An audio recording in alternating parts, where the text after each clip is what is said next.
These might just be the ultimate fall sourdough cinnamon rolls. Today we're making soft, fluffy pumpkin spice cinnamon rolls made with real pumpkin puree, filled with a warm cinnamon and pumpkin spice filling, topped with the most delicious maple cream cheese frosting. They're gooey, cozy, and perfectly spiced, and basically fall in every bite. To your bowl, you will add 180 grams of active sourdough starter and 210 grams of warm whole milk. You will mix these two together until well combined, and then you will add 50 grams of brown sugar, 6 grams of salt, 5 grams of pumpkin spice, 5 grams of vanilla extract, and 140 grams of pumpkin puree.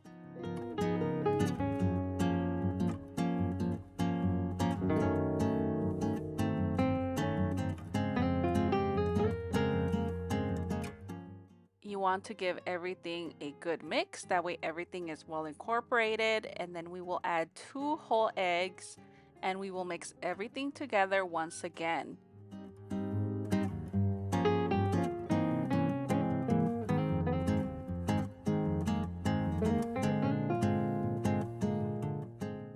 Now you'll add 560 grams of flour. I use the Kirkland all-purpose flour, and I give everything a good mix. That way the flour is well incorporated into the dough.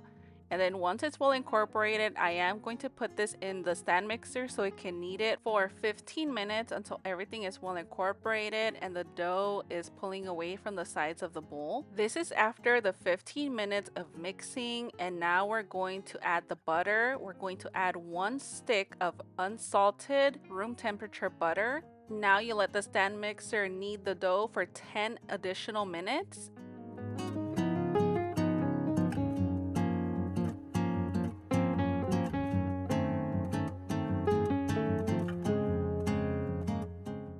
This is what your dough should look like after the 10 minutes. Smooth and not clumpy or super shaggy. It's pulling away from the bowl nicely and the butter is well incorporated. Your dough should have a window pane. You can pull the dough very thinly and you should be able to see your finger as you tap on the back of the dough. That's when you'll know your dough is ready for its bulk fermentation.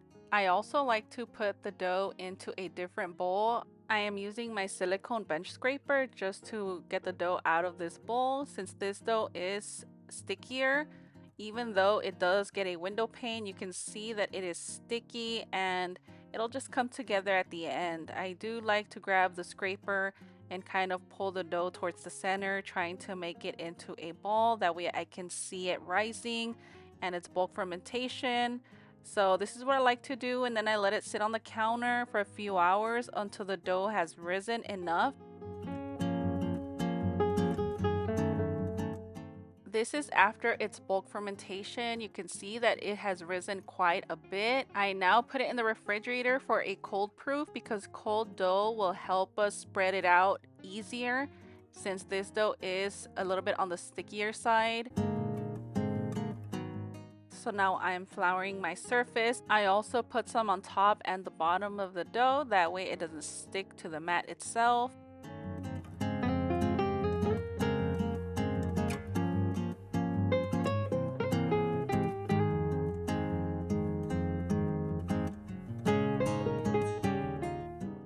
Now you want to roll out the dough using your rolling pin. I don't really measure how big or how wide or how thick the dough is.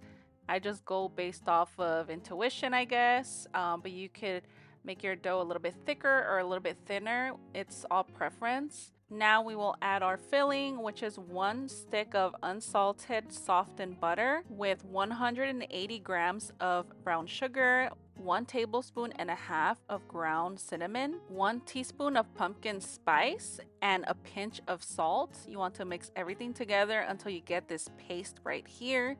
And then you want to put it onto your dough and you just want to spread it as thin as you can.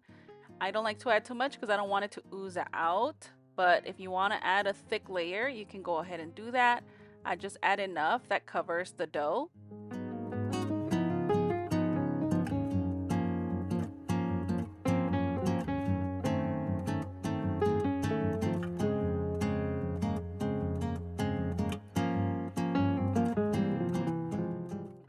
I went ahead and cut off the edges just for the aesthetics of this video. You don't have to do this, but I decided to do it just so it could look prettier and more like symmetrical.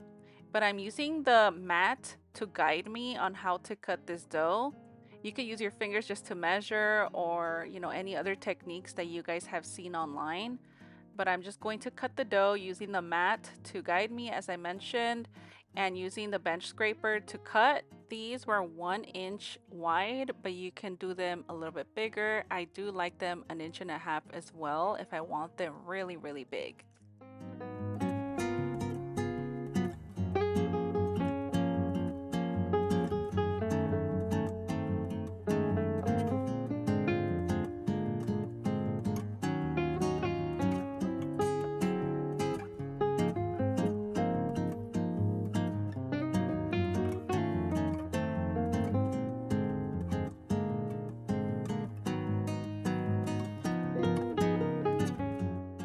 You want to roll up the cinnamon rolls nice and tight. You don't want them to be too loose, or else they're gonna open up as they bake.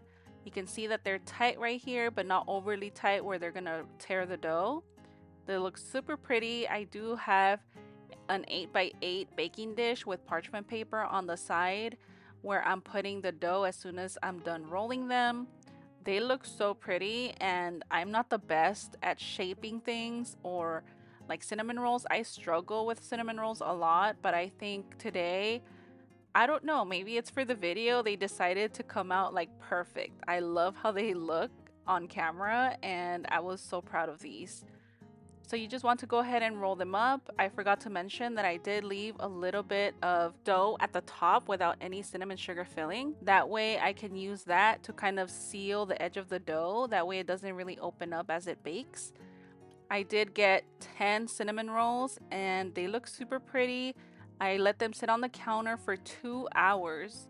That way they can get puffy and soft. You're gonna see how squishy they are and how much they grew within the 2 hours.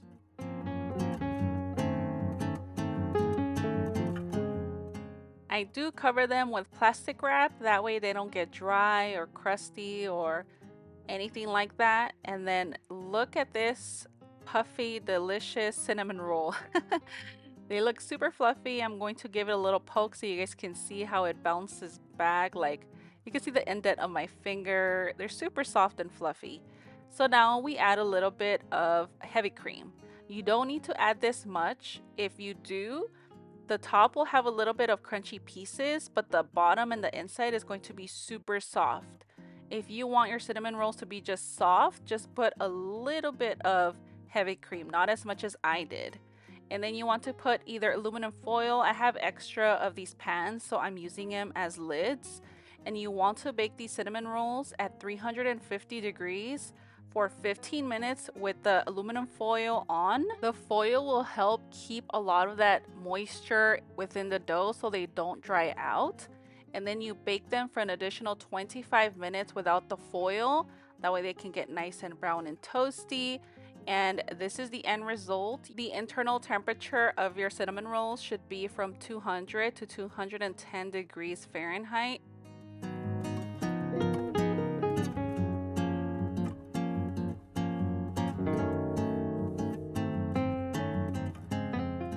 You can see how soft these are, super fluffy. For the cream cheese topping, I did whip up 1 stick of 8-ounce cream cheese with 1 1/4 cup of powdered sugar and a splash of maple syrup. You can add pumpkin spice to the mixture as well, or some cinnamon.